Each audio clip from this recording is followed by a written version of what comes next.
The winter rain arrives before dawn, drumming against limestone walls that have stood for 600 years. In the darkness before first light, the city of Dijon sleeps beneath low clouds, but the palace of the Dukes of Burgundy never truly rests. Water courses through gutters installed in the 15th century, repaired in the 18th, replaced in the 20th. Somewhere in the basements, a drainage pump hums, invisible and essential, protecting foundations laid when this building was meant to rival the palaces of kings. The beauty that visitors will admire when daylight comes, the soaring tower, the ornate chapel, the grand ceremonial halls, exists only because of systems they will never see, maintained by people whose names they will never know, funded by budgets negotiated in windowless offices far from the gilded rooms where dukes once held court. This is a palace built to demonstrate that wealth and power could be made visible, tangible, overwhelming. But behind every stone carved into elegance, behind every ceiling painted with celestial scenes, behind every banquet that dazzled ambassadors from Paris to Rome, lay an infrastructure of extraction and expenditure that would ultimately consume the very dynasty it was meant to glorify. The palace dominates the eastern edge of Dijon's old center, a sprawling complex that grew across 3 centuries, each edition declaring a new ambition. The Tower of Philip the Good rises 46 meters into the Burgundian sky, constructed between 1433 and 1455 as the tallest structure for miles in any direction.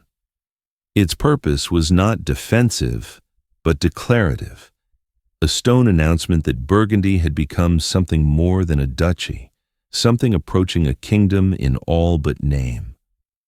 From its summit, a watchman could see the patchwork of vineyards and wheat fields that fed the court, the roads along which tribute arrived, the forests that supplied endless timber for construction and fuel.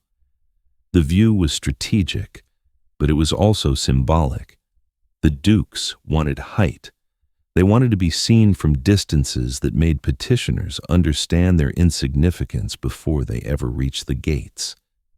The palace's footprint eventually consumed nearly 3 hectares of urban space, displacing neighborhoods, absorbing churches, pushing the city's layout into accommodation with ducal will. The main residential wings contained more than 200 rooms by the late 15th century, though exact counts varied as walls were moved, chambers subdivided, private apartments expanded or contracted according to the needs of each successive duke and his sprawling household. The kitchen complex alone occupied a space larger than many noblemen's entire estates, with multiple hearths, butchering rooms, pastry ovens, and storage cellars designed to produce feasts for hundreds. To stand in the salle de garde today, even empty and silent, is to feel the weight of intentional magnificence. The vaulted ceiling reaches nearly 12 meters overhead. The floor spans 400 square meters of polished stone, replaced 3 times over the centuries as wear and settlement demanded. This was a room built for waiting, for petitioners and courtiers to gather in anxious anticipation, for the choreography of access to unfold. Every dimension was calculated to diminish the individual and amplify the institution. You were meant to feel small here. You were meant to remember that power had architecture, that authority could be measured in cubic meters of enclosed air. But architecture of this scale demands constant feeding. The visible splendor required an invisible circulatory system of supply, maintenance, and labor that operated every hour of every day. In the palace's operational peak during the mid-15th century, the household staff numbered between 800 and 1,200 people, depending on whether the duke was in residence or traveling. These were not all servants in the domestic sense. They constituted a government, a military command, a cultural institution, and a logistical operation managing resources extracted from territories stretching from the North Sea to the borders of Switzerland. The kitchens employed a hierarchy of more than 60 people when functioning at full capacity. Master cooks supervised teams of assistants who butchered meat, plucked fowl, kneaded bread, and tended fires that could never be allowed to go cold. A single feast for a visiting delegation might consume 24 sheep, 40 chickens, 15 geese, plus fish transported in barrels from the coast, packed in salt and ice.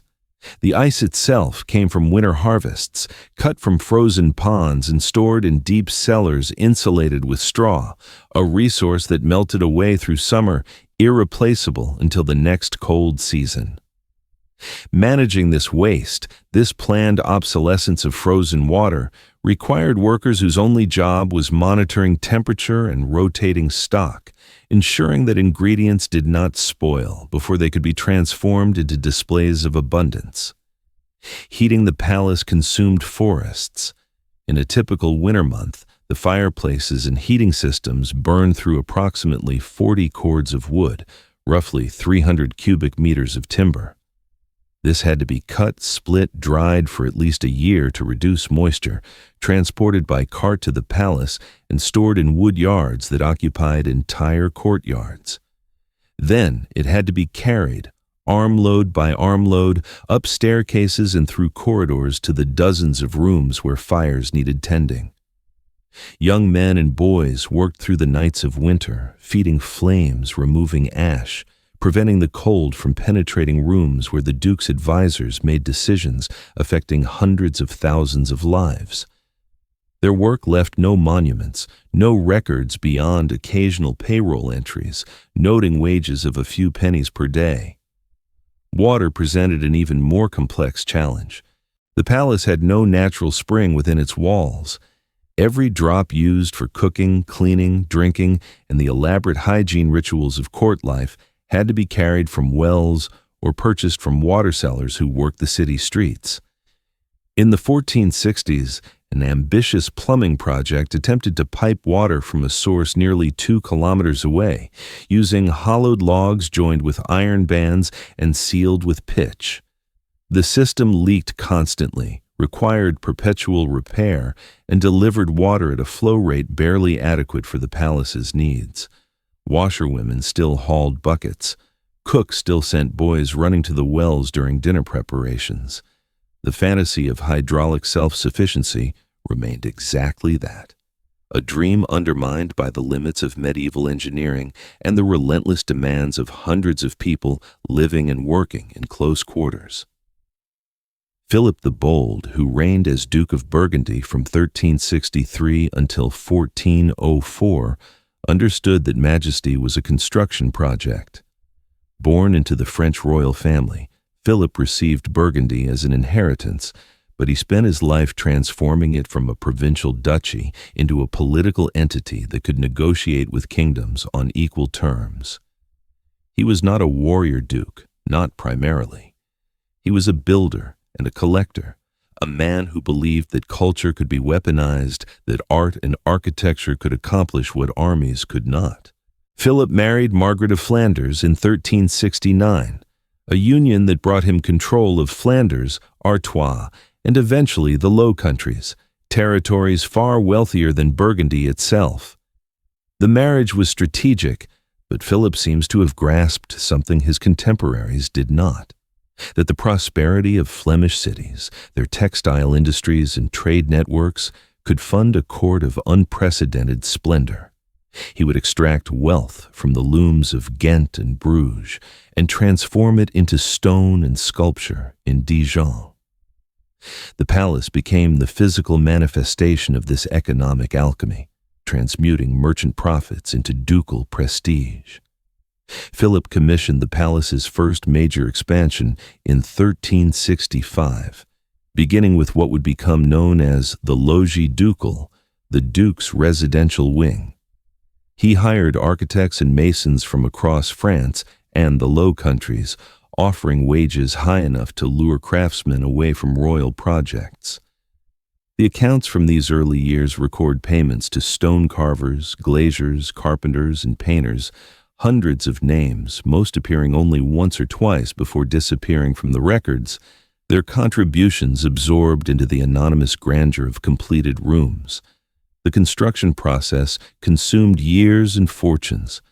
Limestone came from quarries 20 kilometers southeast of Dijon, each block cut by hand, loaded onto carts pulled by oxen, transported over roads that turned to mud every spring and autumn.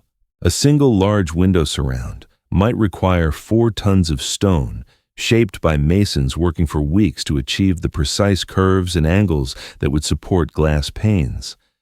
The glass itself came from workshops in the Rhineland and Burgundy's own nascent glass industry, each small pane expensive enough that breakage was recorded in the accounts like a minor disaster. Installing windows in a single chamber could cost more than a skilled worker earned in a year. Philip the Bold died in 1404, having spent 4 decades building both a state and its symbolic architecture. His son, John the Fearless, inherited not just territories, but debts. The palace construction had been funded partly through regular taxation, partly through loans extracted from cities that understood refusal meant political retaliation, and partly through the sale of government offices, positions purchased by wealthy men seeking status, their money flowing into ducal coffers and out again to stonemasons and goldsmiths.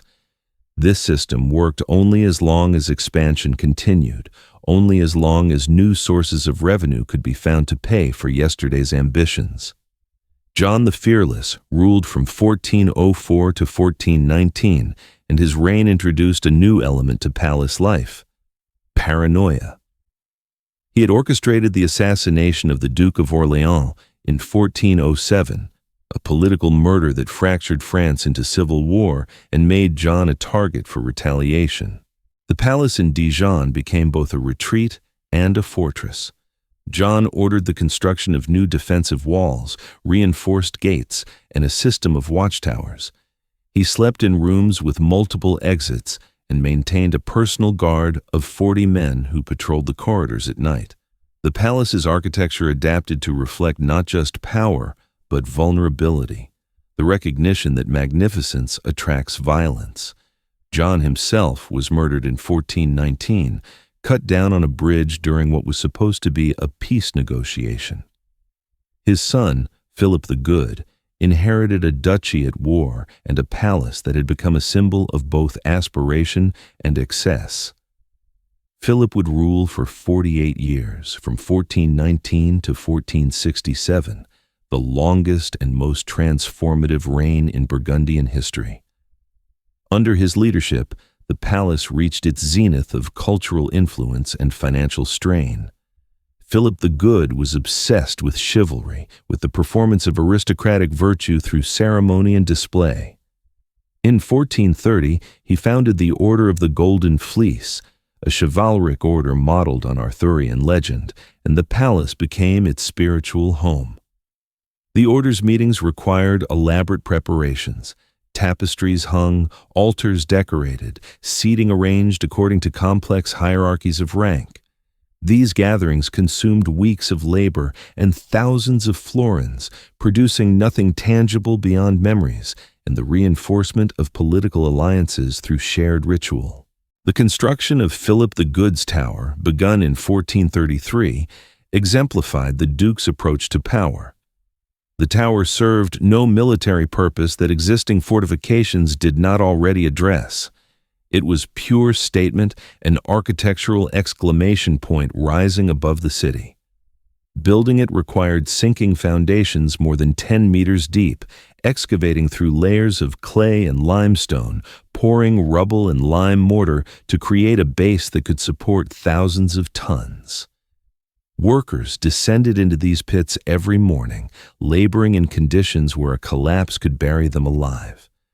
The accounts record 2 deaths during foundation work: a mason crushed when shoring timbers failed, a laborer who fell from scaffolding. Their names appear once, alongside the compensation paid to their widows, enough to survive for perhaps a year if they were frugal. The tower's walls rise in dressed limestone blocks, each course precisely leveled, the mortar joints so fine that 6 centuries later they still appear almost seamless. This quality required master masons with decades of experience, men whose wages represented the highest tier of artisan compensation.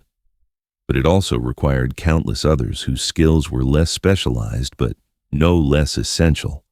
Laborers who mixed mortar, who hoisted buckets of stone chips and sand up scaffolding towers that swayed in the wind, who worked through summers when heat made the work dangerous and winters when fingers grew numb and clumsy. Inside the completed tower, a spiral staircase rises through 7 levels, each step cut from a single block of stone, the entire assembly a feat of stereotomy, the geometrical art of stone cutting. Climbing these stairs today, tracing the worn centers of each tread where centuries of feet have polished the limestone smooth, is to follow the path of countless forgotten people. Servants carrying messages, guards ascending to watch shifts, courtiers summoned to audiences, workers hauling supplies for maintenance that never ended. The palace under Philip the Good became a center of artistic production unmatched in Northern Europe.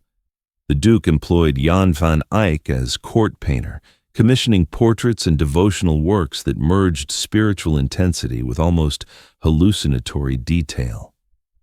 He maintained a library that grew to 900 manuscripts, each one copied by hand, illuminated with gold leaf and mineral pigments, ground from lapis lazuli imported from Afghanistan, from cinnabar mined in Spain, from lead carefully corroded to produce the whites and yellows that made pages glow in candlelight. These manuscripts required an entire workshop system.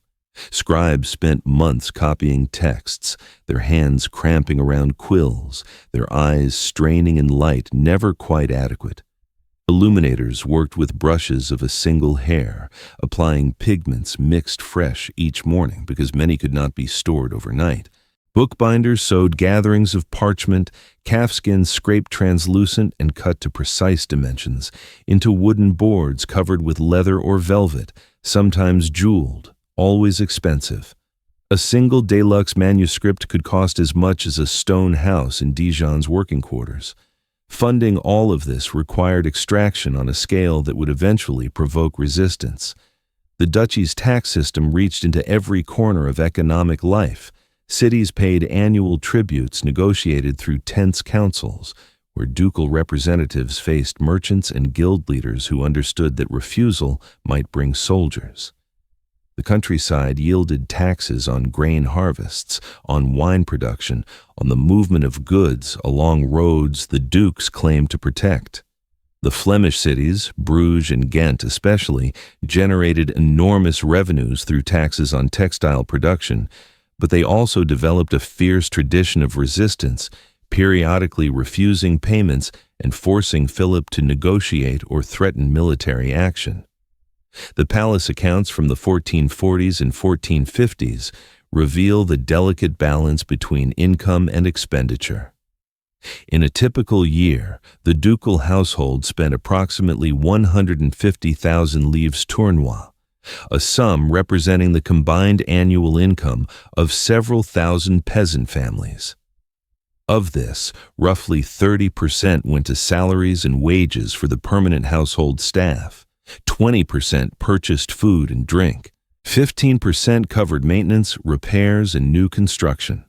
The remainder funded diplomatic missions, gifts to visiting dignitaries, the Duke's personal wardrobe, and unpredictable expenses that arose from the constant need to demonstrate that Burgundy's court remained Europe's most sophisticated. The wine cellars alone consumed a significant portion of the budget. The court drank approximately 200,000 liters of wine per year, drawn from the Duke's own vineyards and from purchases when demand exceeded supply. The cellars beneath the palace held enormous oak casks, some large enough that a man could stand inside during cleaning. Managing this inventory required cellar masters who tracked not just quantity but quality, ensuring that wine served at high table met standards befitting ducal prestige, while lesser vintages went to the lower tables where the majority of household staff ate. The kitchens operated with industrial efficiency, producing meals for hundreds at specified times, every day, without pause for holidays or hardship. The hierarchy of dining: high table for the duke and honored guests, secondary tables for nobles and senior officials, common tables for servants and staff, meant preparing different menus simultaneously, each calibrated to communicate status through ingredients and presentation. Peacocks and swans appeared at the duke's table, their meat mediocre, but their symbolic value enormous, especially when served in their own feathers, reconstructed in a parody of life. Meanwhile, servants ate pottage and bread, nutritious enough but deliberately plain, a daily reminder that even food reinforced the order of things. The palace laundries employed dozens of women who boiled water in massive cauldrons, scrubbed linens against wooden boards, and spread sheets and tablecloths across courtyards to bleach in sunlight. The quantities were staggering. The duke's personal linen was changed daily, a luxury that required maintaining enough inventory to allow for washing and drying cycles. A single tablecloth for the high table might measure 6 meters long, requiring multiple washerwomen working in coordination to handle its weight when wet. These women worked in steam and heat, their hands perpetually raw from lye soap, their labor essential and nearly invisible to those who enjoyed the crisp linens that appeared as if by magic each morning. Philip the Good married Isabella of Portugal in 1430, and she brought her own household of more than 200 people, effectively doubling certain categories of palace expense. Isabella maintained separate apartments, her own chapel, her own kitchens when she wanted privacy from the main household. The construction accounts from the 1430s show extensive renovations to accommodate her household, new chambers built, existing rooms redecorated in the latest style. Isabella favored tapestries from the Brussels workshops, enormous woven narratives depicting hunts and biblical scenes, each one representing months of labor by weavers working at high warp looms, their fingers reading patterns, their backs bent for hours each day. The Duchess also expanded the palace's charitable operations.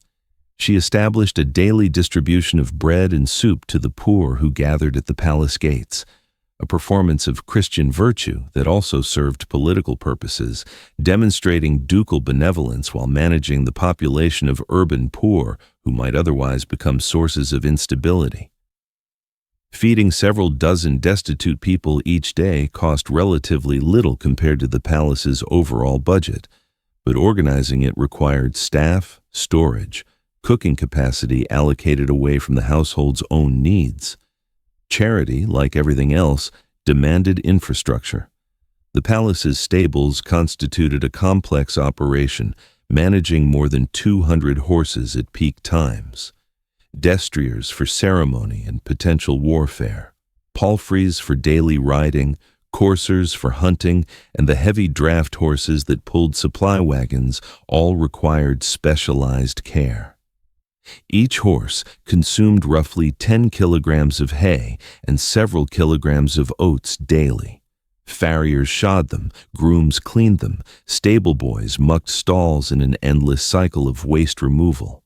The manure itself had value, sold to farmers for fertilizer, generating a small but steady revenue stream that demonstrated how even waste products entered the palace's economic calculations.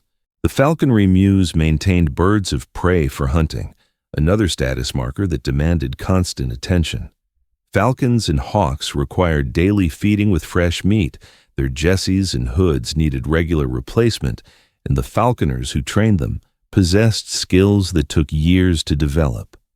A well-trained goshawk could cost as much as a good horse, and losing one to accident or disease represented a significant financial and symbolic loss. The Duke's hunting parties, elaborate affairs that might last weeks and involve hundreds of people camping in forests, served as opportunities for political negotiation conducted in settings where the performance of aristocratic masculinity reinforced hierarchies through displays of skill and courage. The palace funded these expeditions, providing tents, food, wine, servants, and transportable luxury that allowed the Duke to maintain courtly standards even miles from civilization. By the 1460s, cracks began showing in the Burgundian edifice. Philip the Good's later years saw increasing resistance to taxation, particularly in the Flemish cities where guild members and merchants had developed political consciousness and organizational capacity. In 1467, Ghent refused to pay a requested subsidy, forcing Philip to negotiate from a weakened position. The palace in Dijon remained magnificent, but it had become financially dependent on territories that no longer accepted ducal authority as absolute. Philip died in 1467, succeeded by his son Charles the Bold, who inherited grand ambitions and diminishing resources. Charles dreamed of transforming Burgundy into a kingdom, filling the political space between France and the Holy Roman Empire with a state powerful enough to resist both. He spent enormous sums on military campaigns, attempting to conquer territories that would link his scattered possessions into a contiguous realm. The palace in Dijon saw less of Charles than it had of previous dukes. He was constantly on campaign, dragging the court with him, converting the palace from a residence into a symbol of a state increasingly defined by warfare rather than culture. Charles the Bold died in 1477, killed at the Battle of Nancy, his body found frozen in a pond, half-eaten by wolves. With him died the Burgundian dream of independent statehood. His daughter Mary inherited the territories but lacked the military power to resist France's king Louis XI, who immediately seized Burgundy itself, including Dijon and its palace. The Low Countries remained with Mary, who married Maximilian of Austria, but the palace that had been the heart of a would-be kingdom became a provincial administrative center, its grand rooms repurposed for French royal officials. The transition was not gentle. French forces occupied Dijon in 1477, and the palace was inventoried, its contents catalogued with bureaucratic precision. Much of the movable wealth, tapestries, silver plate, jewelry, the contents of the treasury, was carried off to Paris or sold to pay debts. The library was partially dispersed, manuscripts disappearing into private collections. The wine cellars were drunk dry by occupying soldiers.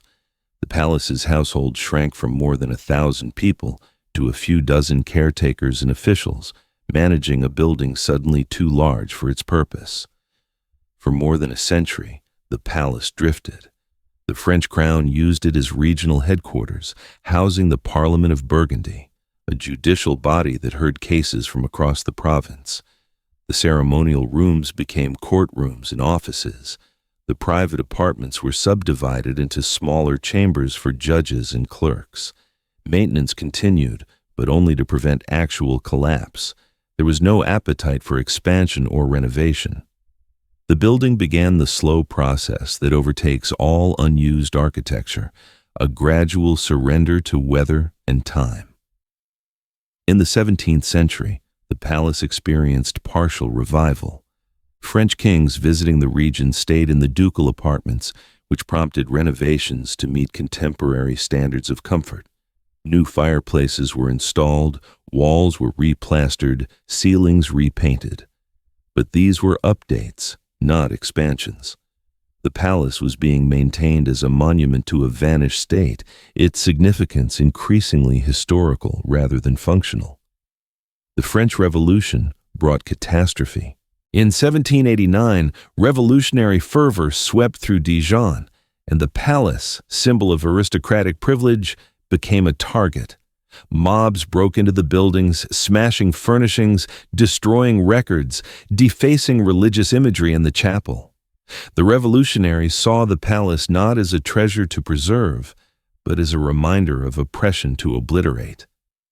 The Tower of Philip the Good was nearly demolished. Only lack of resources and the sheer difficulty of bringing down such massive construction saved it. The palace was repurposed again, this time as municipal offices and storage. Rooms that once hosted the Order of the Golden Fleece became warehouses for grain and military equipment. The great halls where dukes had received ambassadors were divided by temporary walls into smaller offices for clerks managing tax records and conscription lists. The building survived not through recognition of its historical importance, but through brute utility. It was there, it was large, it could be used. In the 19th century, attitudes shifted. The Romantic movement rediscovered the Middle Ages, not as history to overcome, but as a lost world of beauty and authenticity. The palace in Dijon began to be seen not as a relic of tyranny, but as a masterpiece of Gothic and late medieval architecture. Restoration efforts began, tentative at first, then more ambitious. Architects studied what remained, attempted to understand what had been lost, and made decisions about reconstruction that would shape how we experience the building today. Eugène Viollet-le-Duc, the great and controversial restorer of medieval architecture, influenced thinking about the palace, though he did not work on it directly. His philosophy, that restoration, meant returning a building to a state of completion it might never have actually achieved, guided many 19th century interventions. Walls were rebuilt, not necessarily as they had been, but as architects imagined they should have been. This created a palace that is simultaneously authentic and invented, a palimpsest, where medieval stone carries modern interpretations of medieval intentions. The restoration work revealed the palace's hidden systems. When later additions were removed to expose earlier phases, workers discovered the complexity of medieval infrastructure. They found drainage channels carved into bedrock, ventilation shafts running through massive walls, the remnants of heating systems that circulated warm air through ceramic pipes embedded in floors. They found the foundations of demolished wings, the ghost footprints of vanished architecture, and they confronted a question that still haunts preservation. How much intervention is justified to save a building, and at what point does restoration become falsification? The 20th century brought new challenges. Both world wars touched Dijon lightly compared to other French cities, and the palace survived without major damage. But the post-war period forced reckonings with cost and purpose. The building required constant maintenance, roof repairs, stone conservation, foundation stabilization, environmental controls to protect surviving medieval elements from temperature fluctuations and humidity. These were not one-time expenses, but permanent obligations, financial commitments stretching into perpetuity. In 1966, the decision was made to transform significant portions of the palace into the Museum of Fine Arts, one of France's oldest public museums. This required extensive interior renovations, installing climate control systems, upgrading electrical infrastructure, creating galleries from rooms designed for habitation. The project consumed years and millions of francs, but it solved a fundamental problem. It gave the palace a function compatible with preservation. Museums attract visitors, generate revenue, justify continued investment. The palace would survive not as an empty monument, but as a working cultural institution. The museum transformation revealed the depth of ongoing costs. Climate control systems had to maintain temperature and humidity within narrow ranges to protect paintings and sculptures, some dating to the medieval period. This required modern HVAC systems retrofitted into buildings with walls up to 3 meters thick, spaces designed to breathe naturally, not to be sealed environments. The engineering challenges were immense, requiring compromises between conservation science and architectural integrity. Security systems added another layer of complexity and expense. Protecting valuable artworks meant installing alarms, cameras, motion detectors. technologies fundamentally at odds with maintaining historical atmosphere. Finding ways to make these systems unobtrusive to prevent the palace from feeling like a surveilled space rather than a historical one required design solutions and money. Every decision involved trade-offs between safety and authenticity, between practical necessity and aesthetic ideal. Staffing the museum meant maintaining a workforce of curators, conservators, guards, educators, administrators, and maintenance personnel. In the early 21st century, the museum employed approximately 150 people full-time, with additional contract workers for special exhibitions and projects. This is a fraction of the household staff the dukes maintained, but in relative terms it represents a similar commitment, a small army of people whose daily labor keeps the institution functioning. Conservation work never ceases. Stone slowly degrades, especially limestone exposed to 6 centuries of weather. Pollution accelerates decay, acid rain eating into carved details, frost cycles cracking surfaces. Every few years, sections of the exterior façade require cleaning and consolidation, a process involving scaffolding, specialized chemicals, and conservators working with tiny tools to stabilize crumbling stone without removing the patina that communicates age. A single campaign to clean and conserve one elevation of the tower might cost €500,000 and take 2 years. Inside, the battle is against moisture, the eternal enemy of old buildings.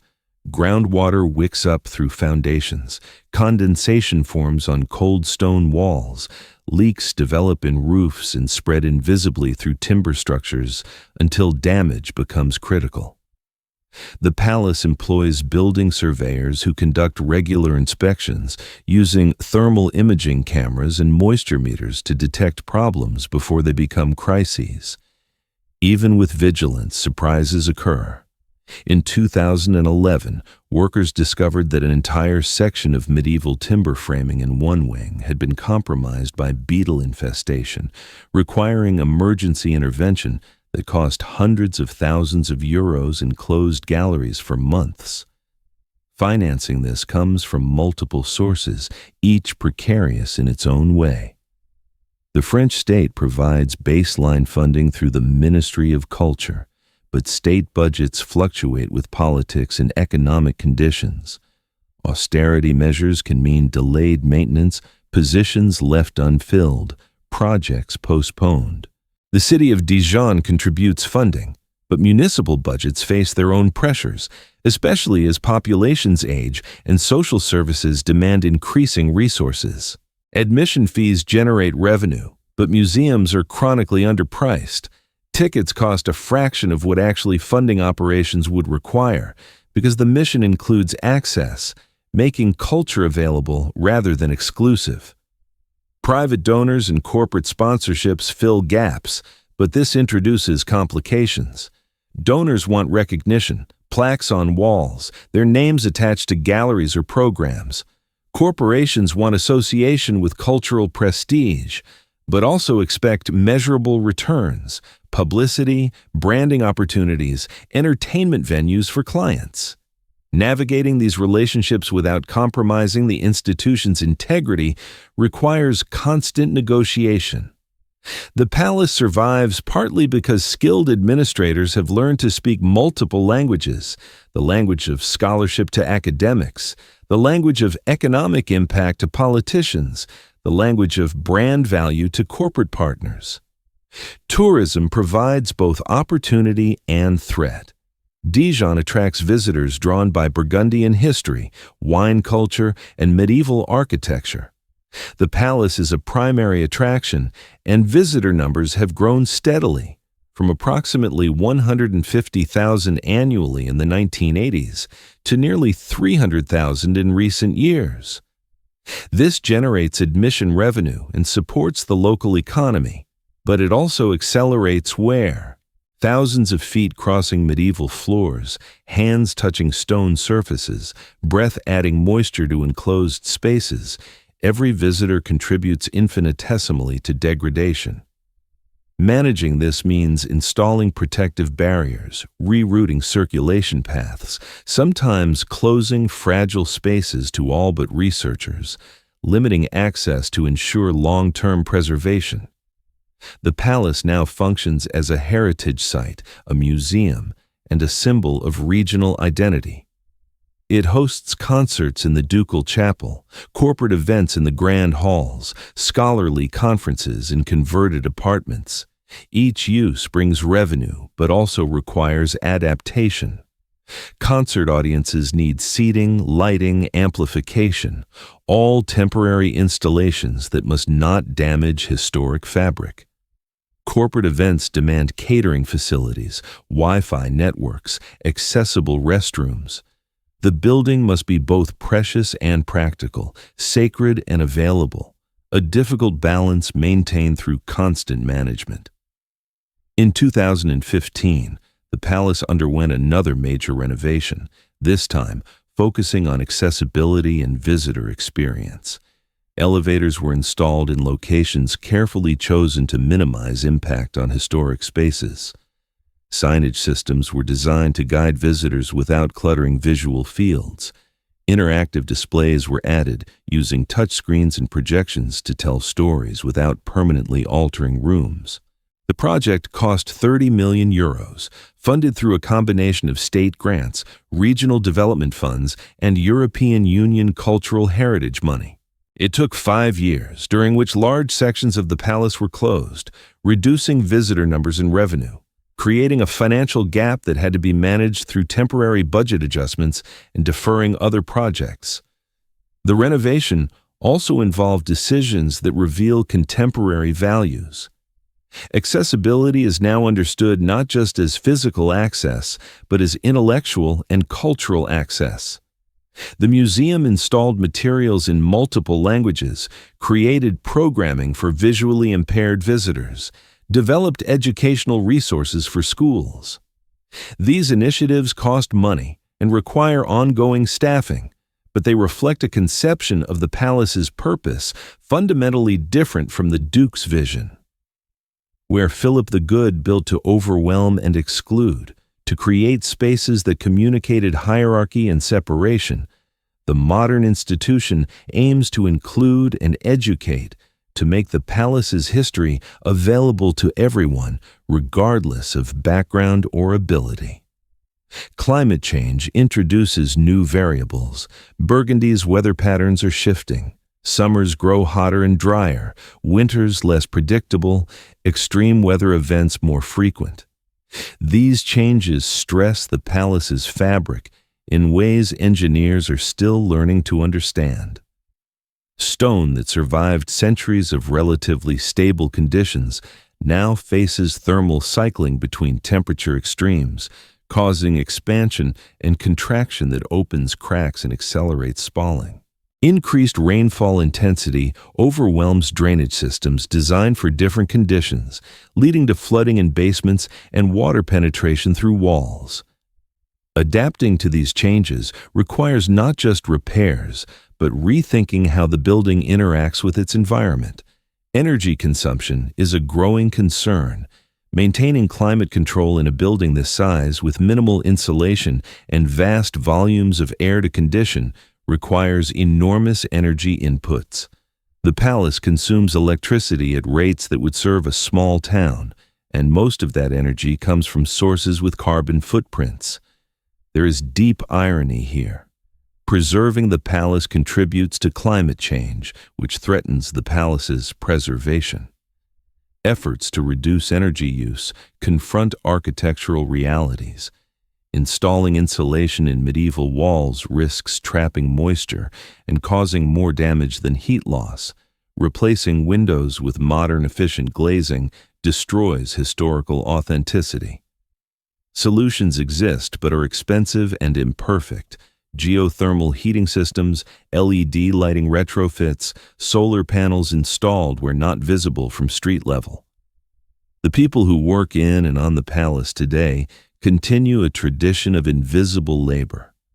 Conservators spend days cleaning single-painted panels with cotton swabs and dilute solutions, removing centuries of grime to reveal original pigments. Masons replaced deteriorated stone blocks, carving new pieces to match profiles established 600 years ago, using hand tools because modern equipment can fracture the stone. Security guards walk the same corridors night after night, checking locks, monitoring for intrusions both human and environmental. Curators research collections, mounting exhibitions that interpret the palace's history for audiences whose understanding of medieval politics and culture cannot be assumed. One woman, a senior stone conservator who has worked on the palace for 23 years, describes her relationship with the building as a kind of conversation. She learns to read the stone, to understand how it is weathered, what stresses it has endured, what interventions it will tolerate. When she removes a damaged block and carves a replacement, she thinks about the mason who shaped the original, separated from her by 6 centuries, but engaged in the same physical negotiation with material. Her work will last, she hopes, another few hundred years before someone else must replace what she is installing. She is a link in a chain of care, extending backward to the building's origins and forward to a future she will not see. The financial fragility is never far from anyone's mind. Budget meetings involve difficult calculations: repair this roof or restore that ceiling, hire another educator or defer maintenance, purchase a significant artwork or upgrade failing infrastructure. The palace operates with chronic resource insufficiency, where needs always exceed available funds. This is true of almost all heritage institutions, but the scale makes it particularly acute. A major structural problem, a failing foundation, a collapsing wall, could cost more than a decade's budget, forcing emergency appeals, political negotiations, frantic fundraising. In 2020, the COVID-19 pandemic revealed just how precarious the balance had become. The palace closed to visitors for months, losing admission revenue and rental fees from events. Staff were furloughed, projects halted, bills came due without income to meet them. State emergency funding prevented immediate catastrophe, but the crisis exposed the vulnerability of depending on visitor revenue. The recovery has been slow. International tourism has not returned to pre-pandemic levels. School groups, once reliable visitors, face budget constraints that limit educational trips. The palace must attract new audiences while maintaining the scholarship and conservation work that justify its existence. Current management speaks of sustainability, of creating funding models resilient enough to weather future crises. Endowment campaigns seek to build reserves that can generate income independent of visitor numbers. Partnerships with universities create research opportunities that bring prestige and funding.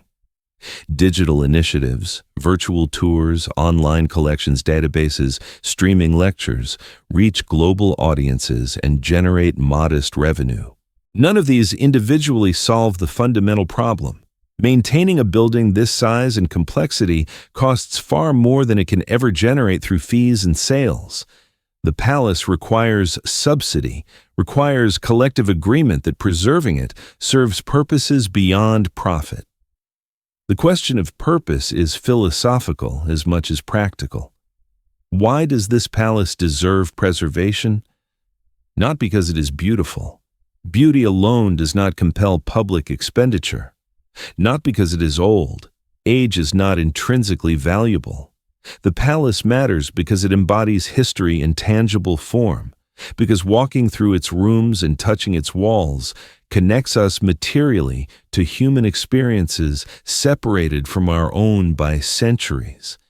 It matters because it demonstrates what people believed was worth building, what they were willing to sacrifice to create something that would outlast them. But it also matters because of what it reveals about the costs of grandeur. The palace is evidence that extraordinary beauty emerges from systems of exploitation and extraction, that majesty has always been built on labor and funded by taking from many to glorify few. The Dukes of Burgundy created something magnificent, but they did so by concentrating resources they did not produce, by directing labor they did not perform, by imposing costs they did not bear. Understanding this does not require condemning them. They operated within systems they inherited and according to values that seem natural and right within their context. But it does require acknowledging that the splendor we admire came at prices paid by people whose names we do not know, whose struggles left no monuments. The palace today exists because enough people, across enough generations, decided it was worth saving. Every intervention, every repair, every adaptation, every decision to allocate scarce resources to conservation rather than letting time take its course represents a choice, a valuation of past achievement against present need. These choices accumulate into what we experience when we visit, not a medieval building perfectly preserved, but a medieval building continuously reconstructed, interpreted, adapted, saved over and over again from decay and irrelevance. The staff who work here understand that their labor, too, is invisible to most visitors. The administrator negotiating contracts, the conservator injecting consolidant into crumbling stone, the guard opening doors before dawn. They are the current generation in a lineage of service that extends back to the young men who hauled firewood up staircases, the women who scrubbed linens in scalding water, the masons who died in foundation pits. The nature of the work has changed, the purpose transformed from serving a duke to serving an institution that serves the public. But the essential reality remains. The palace exists because people work to make it exist. Contemporary visitors often experience the palace as passive consumers of spectacle, moving through rooms without recognizing that what they see is actively produced and maintained. The spotless floors, the carefully lit displays, the stable climate, the structural integrity that allows them to walk safely through 600-year-old spaces, all of this is work, constant and skilled and expensive. The palace does not simply exist. It is made to exist daily by people whose efforts disappear into the fiction of permanence. Standing in the courtyard at twilight, watching light fade from the tower of Philip the Good, it is possible to see the building as palimpsest. The stones are medieval, but also 19th century reconstruction, also 21st century conservation. The mortar binding them is partly original, partly replaced during successive campaigns of repair. The building we experience is not the building the dukes knew, nor the building revolutionaries vandalized, nor the building romantic restorers imagined. It is all of these, layered and interpenetrated, a physical accumulation of choices and accidents, intentions and compromises. The central question, who paid for this dream and what does it cost to keep it alive, has answers that change depending on when you ask. Initially, the cost was borne by people across Burgundy and the Low Countries, peasants and merchants and craftspeople whose labor and taxes funded ducal ambitions they had no voice in shaping. After the duchy's collapse, the cost shifted to successive French governments and local authorities who maintained the building even when its purpose was unclear. Now the cost is distributed across state budgets, museum revenues, donor contributions, and the underpaid labor of people who work in heritage because they believe it matters, accepting salaries lower than their skills could command in other sectors. What we learn from the palace is that beauty is neither free nor permanent. Creating it requires concentrating resources and directing labor. Sustaining it requires continuous investment and adaptation. The building survives not because it is timeless, but because it has been repeatedly chosen, rescued, reimagined. Its survival is not evidence of intrinsic value automatically recognized across centuries, but of accumulated decisions, each generation finding reasons to defer demolition, fund repairs, pass the responsibility forward. The palace also teaches that grandeur and fragility are inseparable. The very qualities that make the building magnificent, its scale, its elaborate decoration, its complex systems, make it vulnerable and expensive. A simpler building might have survived more easily, required less maintenance, adapted more readily to changing purposes. The dukes built to impress, and what impresses is often what is hardest to preserve. We inherit their ambition along with their architecture, and with it, the obligation to maintain what they created or accept its loss.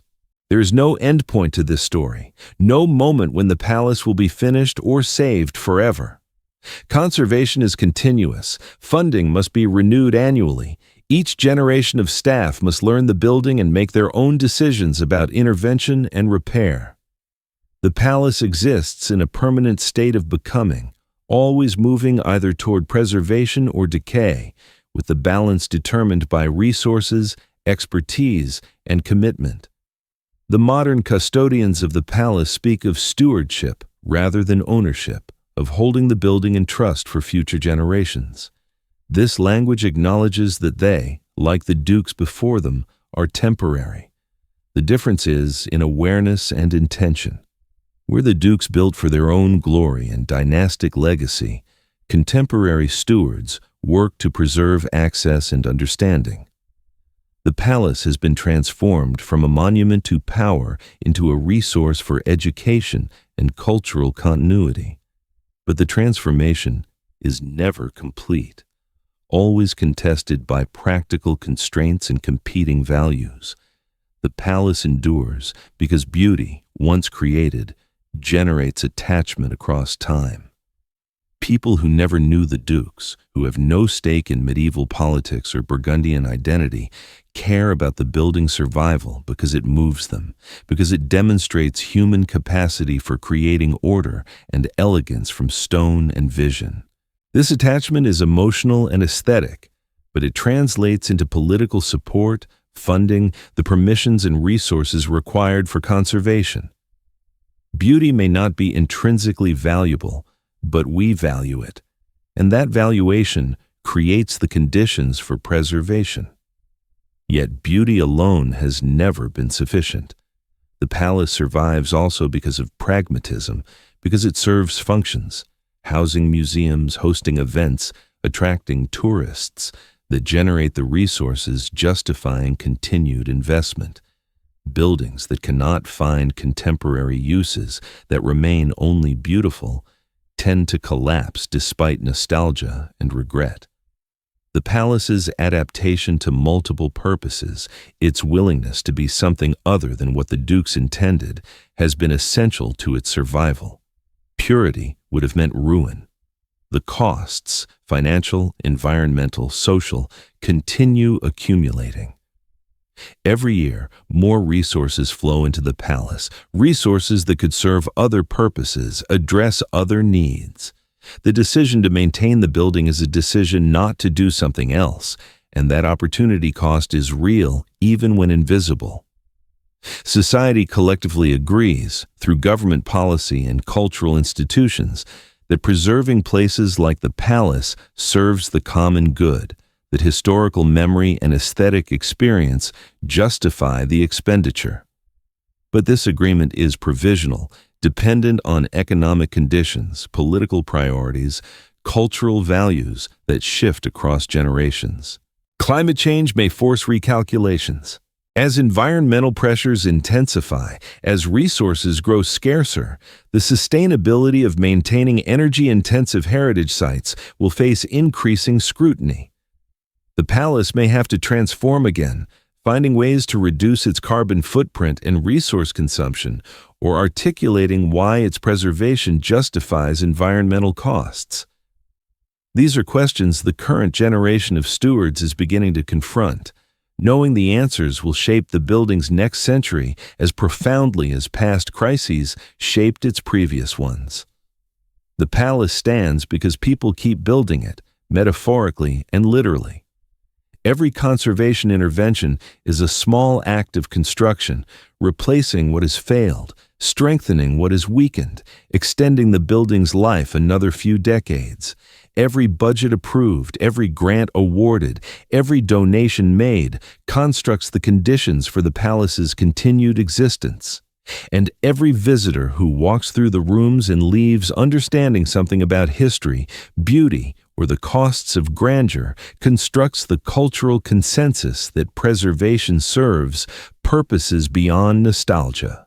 What the palace ultimately teaches is that nothing great survives on admiration alone. Survival requires work, physical labor, intellectual engagement, financial commitment, political will.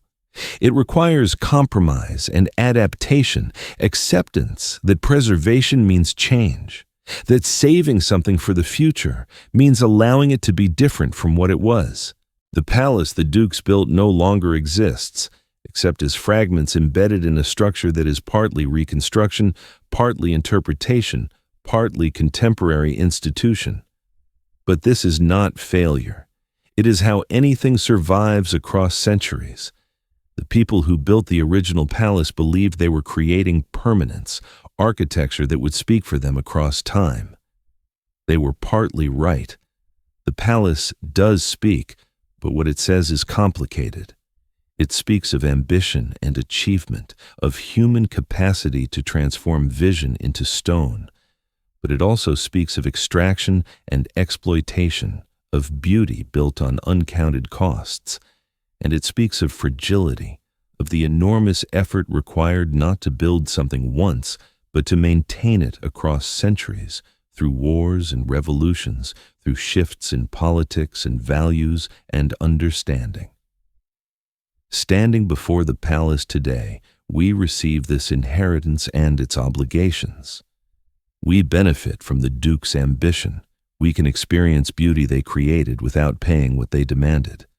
But we also inherit responsibility for deciding whether the palace continues and on what terms.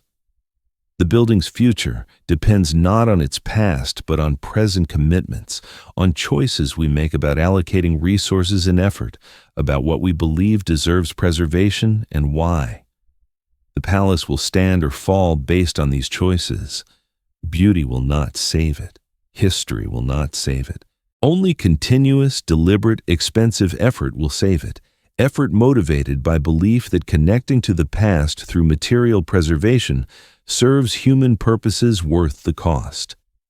This belief must be renewed generation after generation, reconstructed like the palace itself, or it will fade in the building with it. What remains certain is that the cost is not only financial. The palace demands time, expertise, care, forms of wealth not measured in budgets. It demands that people spend their lives in service to a structure that will outlast them, working on behalf of a future they will never see. This is the deepest continuity with the past, the true thread linking medieval laborers to contemporary conservators. Then and now, the palace exists because people dedicate themselves to making it exist, accepting that their efforts will be absorbed into something larger than themselves, mostly forgotten, essential nonetheless. The palace is not timeless. It is time made visible, accumulated and sedimented in stone and decisions. It is evidence that human beings can create beyond immediate need, can build for purposes that transcend survival. But it is also evidence that creation is never finished, that what we build we must also maintain, that beauty and grandeur demand service in perpetuity or acceptance of eventual loss. The dream the Dukes built required sacrifice from thousands whose names history did not record. The palace they left requires different sacrifices from people today, not as dramatic perhaps, but continuous and real. These are the terms of inheritance. We receive beauty not as a gift, but as a responsibility, not as possession, but as trust. The palace teaches that grandeur has always been a collective achievement, dependent on the many serving the vision of the few, and that its survival depends on inverting that relationship, transforming monuments of power into resources for understanding, making what was exclusive available to all who care to look and think and feel the weight of time, made tangible in stone. If preserving beauty requires resources that could address present suffering, what obligation do we have to the past, and when does honoring achievement become submission to its costs?